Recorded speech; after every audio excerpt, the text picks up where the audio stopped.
If you want to go around and draw artistic brushstrokes, then what you can actually do is utilize something called the painterly brush. So to do that, around over here, if you were to click and hold, you can see that painterly brush is an option. And you can simply go around and click and drag, and you can see that you have this particular effect right here. Let me just go around and change around the size right here. Let's say, for example, I'm going to go around and say 1.1 right here, and that's 1.1 inch. Or let's just go around onto 0.2, and this is what you have, as you can see.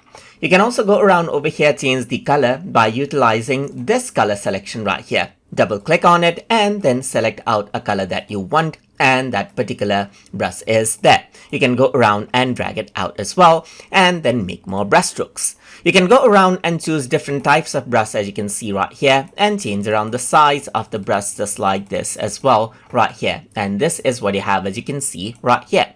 So you can also go around over here, go for, let's say, dull contour right here, just like this, and then there are like dry brushy right here and so forth, and then you can see the style right there. You can go ahead and clear out the brush strokes, and then you can just select out another style as you want, and then you can go around, change the color for that particular selected brush stroke right here as well, and then you can press OK. So that is how you can utilize the painterly brush option inside of Corel Draw. So if you guys learned something as always, and as always, please like, comment, share, and subscribe.